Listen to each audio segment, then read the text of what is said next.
जय माँ भद्रकाली। बहुत बहुत स्वागत है आपका हमारे चैनल पर।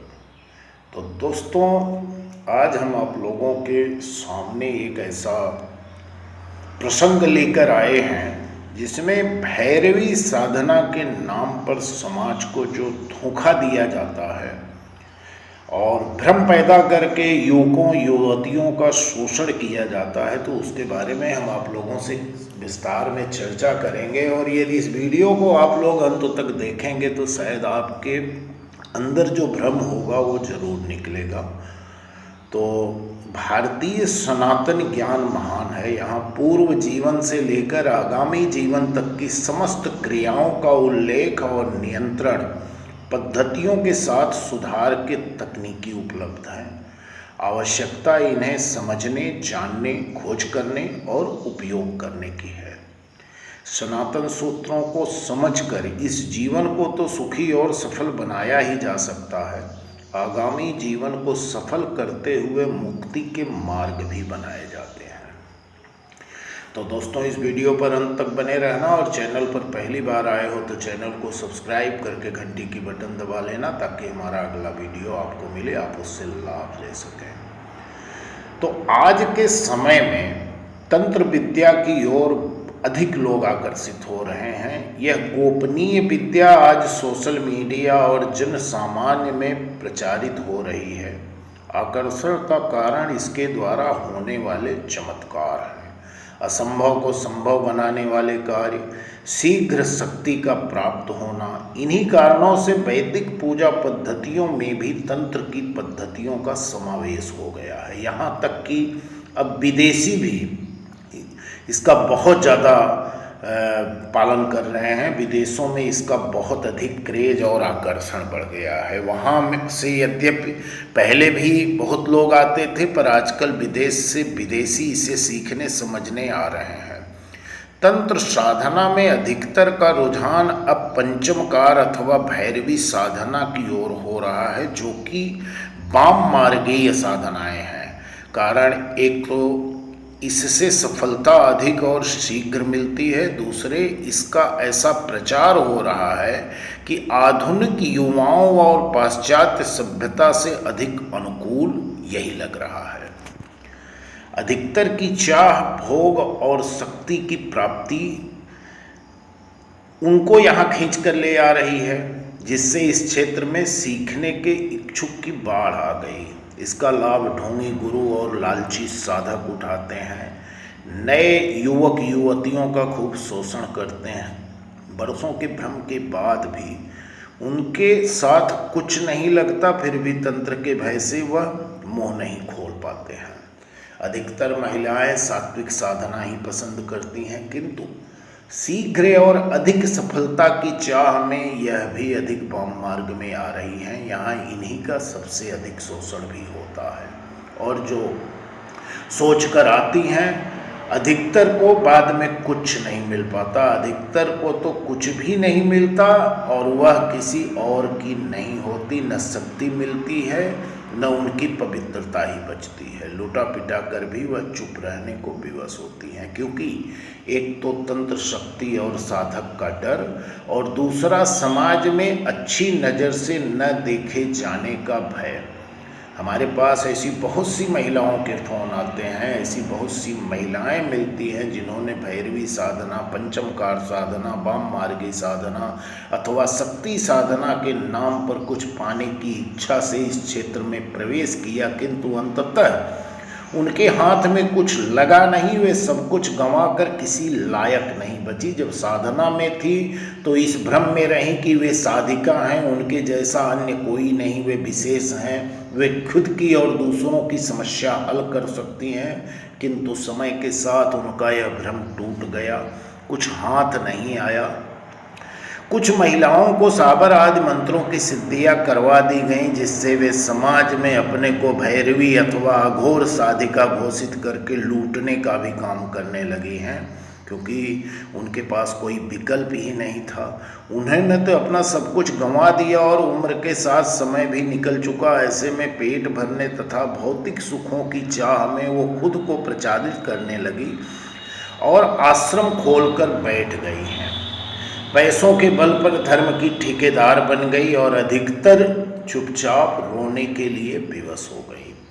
आज का युवा विभिन्न तरह के तनाव, परेशानियों, अभावों और संघर्षों से गुजर रहा है, जिसके कारण वह अपनी समस्या के हल की तलाश में तांत्रिकों, पंडितों के संपर्क में आता है, मूल्य चुकाता है और किसी किसी को लाभ भी हो जाता है तो किसी को कुछ नहीं होता। इसे देखकर उसके मन में इच्छा उठती है कि वह भी ऐसी विद्या सीखे जिससे उसकी समस्या हल हो सके। कुछ तंत्र की शक्ति और भौतिकता की चाह में इस ओर आकर्षित होते हैं तो कुछ लुटने के बाद इसे अच्छा धंधा मानकर इस ओर रुख करते हैं। कुछ भोग विलास, मांस मदिरा, स्वच्छंद यौनाचार के आकर्षण में इस ओर आते हैं। उन्हें प्रेरणा विदेशी देसी वेबसाइट और मीडिया देती है और आकर्षण उत्पन्न करती है, जिस पर विदेशी देसी यौनाचार संबंधित तंत्र सामग्रियां और उल्टे सीधे प्रचार भरे पड़े होते हैं। इन सब का एक लक्ष्य होता है कि जल्दी से जल्दी शक्ति प्राप्त करना, सिद्धि पाना, सफलता पाना और भौतिक रूप से सुखी होना। लाखों में कोई एक वास्तविक साधना करना चाहता है, इसलिए ये अधिकतर अघोर मार्ग, भैरवी साधना, कौल मार्ग आदि साबर मंत्र पद्धतियों की ओर आकर्षित होते हैं।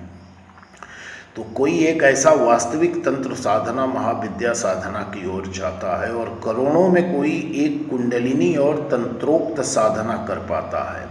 इन लालचों में इनका खूब शोषण होता है। इन्हें ऐसे ऐसे गुरु मिलते हैं जो फ़ोन अथवा ऑनलाइन लैपटॉप पर अपना समूह के साथ चलते फिरते पैसे लेकर मंत्र देते हैं।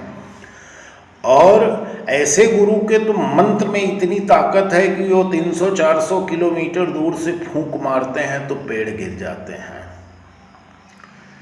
तो ये पैसे चुकाकर मंत्र ले लेते हैं और रटने लगते हैं। न गुरु से संपर्क, न पद्धति का पता, न उच्चारण मालूम, न नाद की समझ, न पदार्थों का ज्ञान, न न्यास का आया, न मूल नियम का पता। बस रटते रहे और अंत में सालों के बाद कुछ हाथ नहीं आया, फिर गुरु की तलाश और फिर सालों, अंततः भटक कर या खुद लुटेरे हो गए या तंत्र को बदनाम करने का ठेका ले लिया। कुछ साधक यौनाचार के आकर्षण में भैरवी साधना या ओशो की पद्धति की ओर बढ़ते हैं। कभी कभी कोई गुरु भी मिल जाता है और मंत्र दे देता है, उसके बाद भैरवी की तलाश में भटकते हैं। मिले तो ठीक, नहीं तो यहाँ वहाँ वशीकरण मंत्र पूछते फिरते हैं जिससे किसी को फंसाया जाए और भैरवी साधना के नाम पर अपनी काम तृप्ति की जाए। भाग्य से कोई मिल गई तो उसको मूर्ख बना दिया कि तुम सिद्ध हो जाओगी और उसके साथ खिलवाड़ करने लगे। खुद पद्धति और नियम समेत कोई ज्ञान नहीं और मूर्ख उसे भी बनाया। न खुद कुछ मिला न उसे, लेकिन उसका तो सब कुछ गया, इनका तो काम हो गया। अधिकतर साधकों की यही स्थिति है, कुछ भी पता नहीं होता और खुद को कौल साधक, कौलाचार्य, भैरवी साधक कहते हैं। ऐसे में यह जो भी करेंगे वही सही तो होगा ही नहीं। इनके चक्कर में फंसकर लड़के लड़कियां आज के युवा वर्ग बदनाम हो रहे हैं।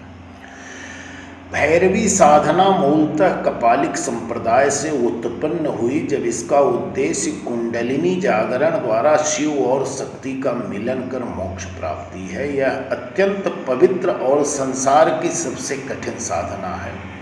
कपालिक मत से यह बौद्धों में गई और वज्रयान के उदय के साथ इसमें विकृतियां आने लगी। कपालिक से कौल संप्रदाय निकला। यहाँ भी कुछ सही रास्ते पर थे तो कुछ ने मूल पद्धतियों से छेड़छाड़ कर विकृति किया, अर्थात यहाँ भी विकृतियाँ शुरू हो गई। इनमें कुछ मूल कुंडलिनियाँ साधना से जुड़े तो कुछ शक्तिपीठों के आराध्य हो पद्धति में बदलाव कर लिया। कामाख्या यहाँ मूल इष्ट हो गई, जबकि मूल स्थिति में श्री विद्या इष्ट थी। इसके बाद इसमें से योगिनी काल उत्पन्न हुआ जो नाथों सिद्धों द्वारा यह मार्ग अपनाया से बना। यहाँ कामाख्या मूल इष्ट थी और पद्धति पूरी तरह बदल गई और अधिक भौतिक साधना शुरू हो गई। बीज मंत्रों की जगह साबर मंत्र स्थान लेने लगे और तत्कालिक शक्तियां प्राप्त करने के लिए स्थानीय छोटी छोटी शक्तियों की आराधना शुरू हो गई।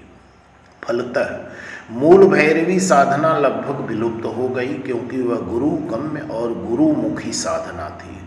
उसके शास्त्र नहीं लिखे जाते थे। बाद में परिवर्तन के समय काल मार्ग से संबंधित शास्त्र लिखे जाने लगे, जिनमें मूल पद्धतियां ही नहीं थी। मूल साधकों में न रुचि थी लिखने और बताने की, न सामाजिक सरोकारों से बहुत मतलब था। इसलिए प्रकृत साहित्य और शास्त्र से इस संबंध में खोजने को निकल पड़े। कौल काली के उपासक होते हैं, उनके अनुष्ठान गुप्त होते हैं। इन अनुष्ठान में मद्य, मांस, मीन, मुद्रा और मैथुन वर्जित नहीं है। उत्तर कौल कपालिक और दिगंबर स्वयं को भैरव मानते हैं। वे नग्न होकर देवी पूजा करते हैं। कहीं कहीं कन्याओं की यौन के पूजन भी परंपरा है। इस संप्रदाय में अधिक प्रभाव बंगाल और अविजित आसाम के अधिकांश क्षेत्रों में रहा है। शाक्तों में ही पूर्व कौल संप्रदाय के अनुयायी पंचमकार को प्रतीकात्मक मानते हैं। इनकी साधना विधियां भी अधिकतर सौम्य है। शाक्तों में समयाचारी संप्रदाय में श्री चक्र का पूजन होता है। उनकी आस्था 6 चक्रों में है। दक्षिण भारत में समयाचारी साधना का प्रचलन रहा है। आदि शंकराचार्य जैसे योगियों ने इसी प्रकार की साधना को अपनाया है और उसे आश्रम प्रदान किया है।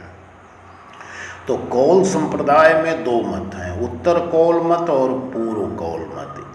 इनके अपने अपने आचार हैं और उत्तर कौल मत के आचार को कौलाचार और पूर्व मत के आचार को समयाचार कहते हैं।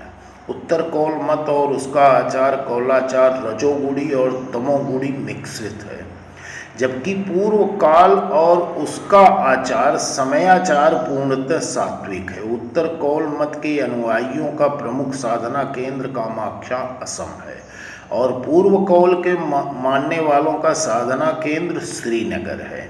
इन दोनों सिद्धांतों को मिलाकर बाद में एक नया सिद्धांत प्रकाश में आया, जिसे योगिनी कौल कहते हैं। योगिनी कौल संप्रदाय के केंद्र की स्थापना कामाख्या में हुई है। कहा जाता है कि कामरूप इंद्र शास्त्र योगिनीनम गृहे गृहे, यह वही संप्रदाय प्रिय संप्रदाय है जिसके गर्भ से आगे चलकर हठ योग का सर्वाधिक प्रिय नाथ संप्रदाय प्रकाश में आया और सर्वाधिक लोकप्रिय हुआ। सुप्रसिद्ध 84 सिद्ध इस संप्रदाय से संबंधित थे। इस देश में 8वीं से 11वीं सदी मध्य तक सिद्ध और नाथ नाम के मुख्य तांत्रिक संप्रदाय का बहुत प्रभाव रहा है। आज भी इन दोनों संप्रदायों के अनेकों स्थानों पर बड़े बड़े सिद्धपीठ हैं। भारत के ग्राम्य समाज में सिद्ध एवं नाथ संप्रदाय के अनुयायियों की खासी बड़ी संख्या है। लोक भाषाओं में लिखे और बिखरे हुए इन संप्रदाय के विपुल साहित्य के विस्तृत अध्ययन के योजनाबद्ध कार्य की अपेक्षा है। इन दोनों संप्रदायों के अनेकों प्रकार की साधनाओं का प्रचलन है। सिद्धों में पंचमकार वर्जित नहीं है, लेकिन नाथ संप्रदाय में वर्जित है। भारतीय साहित्य, शिल्प और स्थापना पर इन दोनों संप्रदायों का गहरा प्रभाव पड़ा है। कौलिक की परिभाषा करते हुए कुलार्णव तंत्र कहता है कि कुल गोत्र को कहते हैं। यह शिव शक्ति से उत्पन्न होता है। इसके ज्ञानवान को कौलिक कहते हैं। कुल शक्ति है, अकुल शिव है। कुलाकुल का अनुसंधाता कौलिक कहलाता है। कौल शास्त्र ऊर्ध्वान में नाव ईशानमुख और प्रवर्तित रहस्य गर्भ शास्त्र है। शिव को पार्वती जी कुलेश्वर संबोधित करती हैं और शिव उन्हें कुलेश्वरी कहते हैं। यही कुलेश्वर और कुलेश्वरी कुलाचार का कुलमार्ग में दीक्षित कौलिकों के परमार्थ हुए हैं। कुलमार्ग ऊर्ध्वामनाय माना गया है, अर्थात यह मोक्ष मार्ग है। नाम से ही प्रमाणित होता है कि यह सर्वोत्तम अमनाय है, जिसे गुरुमुख से ही प्राप्त होना चाहिए। ऊर्ध्वानाय का परमोपास्य बीज श्री प्रसाद परा मंत्र माना जाता है। जो गुण शास्त्रीय कौलिकों के माने जाते हैं और जो वास्तविक गुण हैं वह आज देखने को नहीं मिलते। इस मार्ग को सर्वथा गोपनीय रखा जाता है, किंतु आज यह मार्ग सोशल मीडिया पर खुलेआम दिख रहा है, वह भी मूल रूप से नहीं अपितु अत्यंत विकृत रूप से खुद को कौलिक और कौलाचार कहने वालों की भीड़ लगी है, जबकि वास्तविक कौलिक बताता नहीं, वह कौल साधक है। कौलिक स्वार्थ रहित मोक्ष मार्गी होता है, किंतु आज स्वार्थ और भोग में लिप्त देखा जा रहा है। जो भिन्न मार्गी है, जिन्हें कुछ भी पता नहीं है, वह भी खुद को कौलिक कहते हैं। जिसे कौलिक का मूल मंत्र तक का भी नहीं पता है, वह खुद को कौलिक बताकर लोगों को मूर्ख बना रहा है और भैरवी साधना कराने का दावा कर रहा है। जो जीवन भर साबर मंत्र से साधना करते रहे, वह कौलिक साधना बने फिर रहे हैं। तो दोस्तों, जबकि वह मूल कौल न होकर योगिनी कौल के अंतर्गत आते हैं। मूल कौल साधना और योगिनी कौल साधना में भारी अंतर है। इन भ्रमों में युवकों और युवतियों का शोषण भी हो रहा है और लूट भी हो रही है। कौल साधना अति गोपनीय और कुंडलिनी साधना है जो मोक्ष का लक्ष्य करती है, जबकि आज भोग लक्ष्य हो रहा है। जो संप्रदाय आज तक समाज के लिए सर्वाधिक गोपनीय रहे हैं, वही सोशल मीडिया पर आज सर्वाधिक प्रचारित होते हैं, जैसे कौल, अघोरी, कपालिक आदि। कौल, अघोरी, कपालिक, नाथ, योगी आदि अपने नाम के आगे लगाने की परंपरा चल पड़ी है, जबकि यह संप्रदाय और एक मार्ग है। ऐसा क्यों करते हैं लोग? क्योंकि लोग इनसे प्रभावित हो, जुड़े और उस प्रभाव का लाभ इन्हें मिले। जो नाम गुरु और आश्रम द्वारा दिया जाता है, उसे ही सर्वाधिक सार्वजनिक किया जा रहा है। जो कुछ नहीं जानता और किसी संप्रदाय से ठीक से दीक्षित नहीं हुआ, वह भी नाथ, योगी, कौल, अघोरी लगा रहा है। फर्जी आईडी के भैरव, अघोरी, भैरवी की बाढ़ है, क्योंकि नाम से जनमानस इज्जत देता है, डरता है उसका लाभ उठाया जा सके, मूर्ख बनाया जा सके। क्या इसमें जो वास्तविक साधक और संप्रदाय है, उनकी इज्जत नहीं जा रही है, उनका अपमान नहीं हो रहा है? जब उनके नाम पर लोग लूटे जाएंगे, लोग कौलिकों, अघोरियों, नाथों का गलत बोलेंगे, तब वास्तविक साधक की कोई गलती नहीं होती है। तो दोस्तों, इसी के साथ वीडियो समाप्त कर रहा हूँ। ये वीडियो हम आप लोगों को एक जानकारी के लिए दिए हैं, ताकि आप समाज से भ्रमित न हो और इन सब ढोंगियों के चक्कर में पड़कर अपना भविष्य न बर्बाद करें। तो वीडियो पसंद आएगा तो एक लाइक, एक कमेंट करना। धन्यवाद। जय मां भद्रकाली।